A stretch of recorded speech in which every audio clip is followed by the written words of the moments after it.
Transport membran merupakan perpindahan suatu zat ke dalam sel melalui membran. Seperti yang sudah kita bahas tadi, transport membran dapat berupa transport pasif dan transport aktif. Transport pasif yaitu perpindahan ion atau molekul dari konsentrasi tinggi ke konsentrasi rendah, sehingga dalam perpindahannya molekul tidak membutuhkan energi. Sedangkan transport aktif sebaliknya. Pada transport aktif, perpindahan ion atau molekul terjadi dari konsentrasi rendah ke konsentrasi tinggi, sehingga membutuhkan energi dalam prosesnya. Selanjutnya, kita akan membahas jenis masing-masingnya. Jenis transport pasif pertama adalah difusi. Sebagai bagian dari transport pasif, pergerakan partikel-partikel berupa molekul atau ion pada difusi terjadi dari larutan yang konsentrasinya tinggi ke larutan yang konsentrasinya rendah dengan atau tanpa melalui membran. Difusi terbagi menjadi dua, yaitu difusi sederhana dan difusi terbantu. Difusi sederhana terjadi secara spontan dan tidak membutuhkan molekul perantara. Molekul yang berpindah akan menyebar sampai terjadinya keseimbangan. Contoh difusi adalah parfum yang disemprotkan akan menyebar ke seluruh ruangan, setetes tinta akan menyebar di dalam air, pertukaran CO2 dan O2 di paru-paru, atau penyerapan sari-sari makanan di usus halus. Sedangkan difusi terbantu berlangsung karena adanya protein transport dari konsentrasi tinggi ke konsentrasi rendah. Biasanya dilakukan oleh molekul-molekul berukuran besar. Contohnya, proses molekul glukosa melewati membran sel, pengangkutan ion-ion Na+, Ca2+, dan Cl-. Proses difusi sederhana ini dipengaruhi oleh beberapa faktor, yaitu suhu zat, ukuran molekul, konsentrasi, dan wujud zat. Pada difusi terbantu, protein transport yang mempengaruhi proses difusi dapat berupa protein saluran, yaitu protein yang menyediakan jalan bagi air dan ion polar kecil, dan protein pembawa, yaitu protein yang mengangkut ion dari luar ke dalam sel. Perjalanan molekul secara difusi di dalam membran sel akan dipengaruhi oleh beberapa faktor berikut. Pertama, suhu. Makin tinggi suhu, semakin besar terjadinya difusi. Faktor kedua, konsentrasi. Makin besar perbedaan konsentrasi antara dua larutan yang berdifusi, makin besar terjadinya difusi. Selanjutnya, ukuran molekul. Makin besar ukuran molekul, makin lambat terjadinya difusi. Kemudian, media terjadinya difusi. Difusi di udara lebih mudah daripada difusi di dalam larutan. Terakhir, luas permukaan. Makin luas permukaan difusi, makin besar terjadinya difusi. Sampai di sini, teman-teman bisa paham ya? Jenis transport pasif berikutnya adalah osmosis.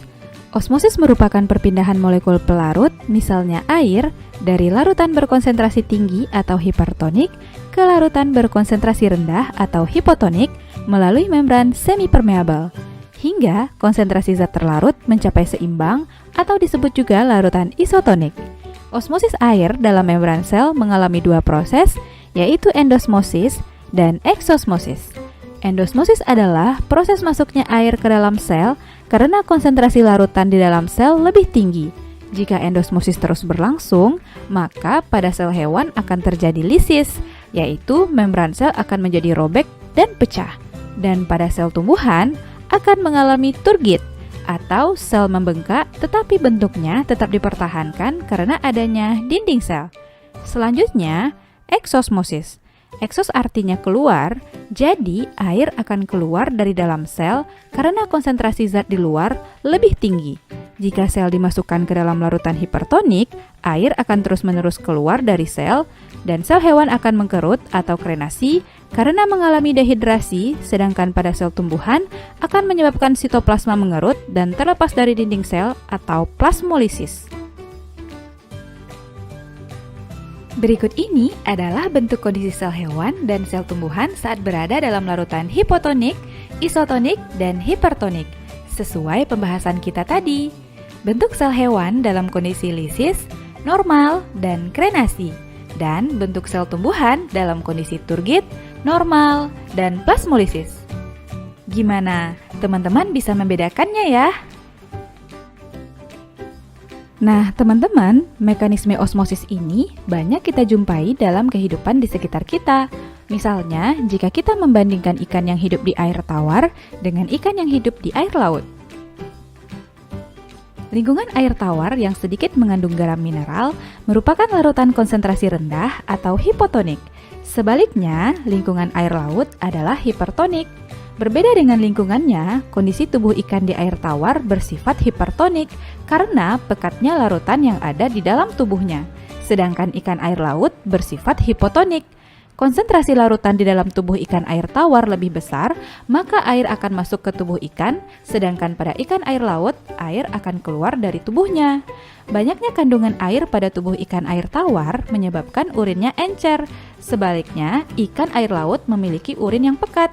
Dengan semua kondisi di atas, maka ikan air tawar hanya membutuhkan sedikit minum, dan ikan air laut jadi lebih banyak minum agar tubuhnya tidak dehidrasi.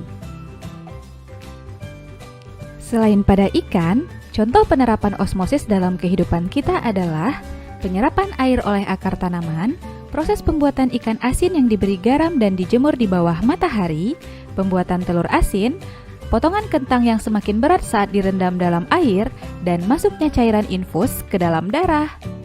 Teman-teman juga bisa mengamati contoh peristiwa osmosis lainnya ya. Oke teman-teman, sampai di sini berarti kita sudah membahas jenis-jenis transport pasif, yaitu difusi dan osmosis. Yuk kita lanjut ke transport aktif. Tadi kita sudah bahas bahwa transport aktif kebalikan dari transport pasif. Karena pada transport aktif melawan gradien konsentrasi zat, maka dalam prosesnya ia membutuhkan energi. Kira-kira gimana ya proses transport zatnya? Mari kita bahas satu persatu bagiannya. Bagian transport aktif yang saling berlawanan adalah eksositosis dan endositosis. Eksositosis adalah proses pengeluaran zat dari dalam sel yang melibatkan vesikula. Vesikula transport yang terlepas dari badan Golgi akan dipindahkan oleh sitoskeleton ke membran plasma.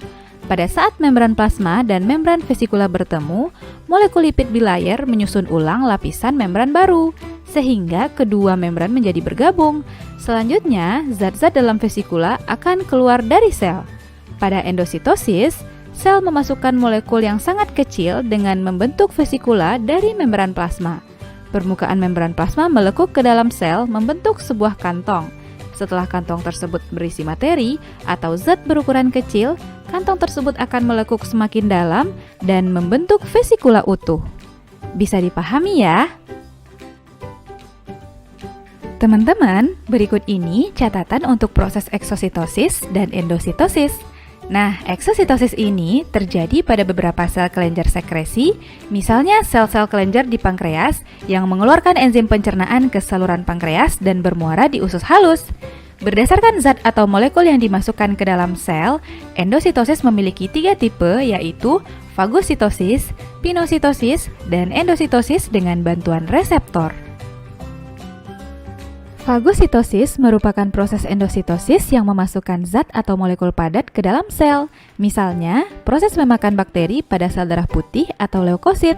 Berbeda dengan fagositosis, zat yang dimasukkan ke dalam sel pada pinositosis adalah zat cair atau larutan. Semua jenis sel hewan dapat melakukan proses pinositosis.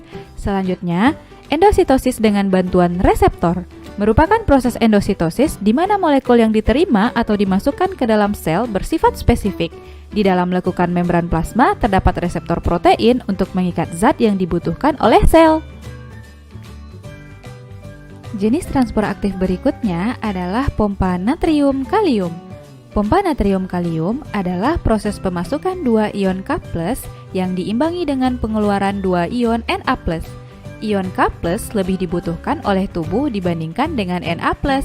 Pemasukan ion K+ ke dalam sel secara terus-menerus menyebabkan konsentrasi ion K+ dalam sel tinggi.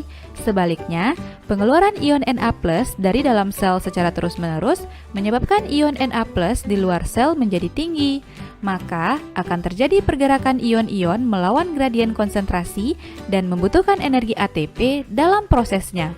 Proses ini terjadi saat pengangkutan asam amino dan glukosa dari lumen usus halus menembus membran sel epitel usus selalu bersamaan dengan pengangkutan ion-ion Na+. Mekanisme proses pompa natrium kalium diawali karena adanya perbedaan konsentrasi ion K+ dan Na+ di dalam dan di luar sitoplasma, sehingga Na+ sitoplasma diikat oleh protein transport yang memiliki afinitas atau daya ikat. Selanjutnya, pengikatan Na+ sitoplasma merangsang fosforilasi yang didukung oleh energi dari ATP.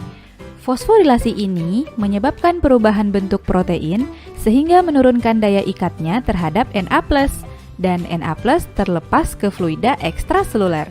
Konformasi atau penataan ruang yang baru bagi protein memiliki afinitas yang tinggi terhadap ion K+ ekstraseluler. Akibatnya, gugus fosfat dilepas. Karena kehilangan fosfat, protein kembali ke konformasi aslinya yang memiliki afinitas rendah terhadap ion K+. Ion K+ pun dilepas dan Na+ pun diikat kembali. Siklus kembali berulang. Nah, teman-teman, selain ketiga jenis transport aktif tadi, juga terdapat transport aktif yang lain, yaitu kotransport. Kotransport merupakan transport zat yang mengaktifkan transport zat lainnya. Contohnya, ion H+ dipompa keluar sel untuk mengaktifkan transport sukrosa ke dalam sel. Kotransport ada 3 macam, yaitu unipor, transportasi zat dalam satu arah; simpor, transportasi 2 zat atau lebih dalam satu arah; antipor, transportasi 2 zat atau lebih yang berlawanan arah. Sampai di sini, teman-teman bisa paham ya?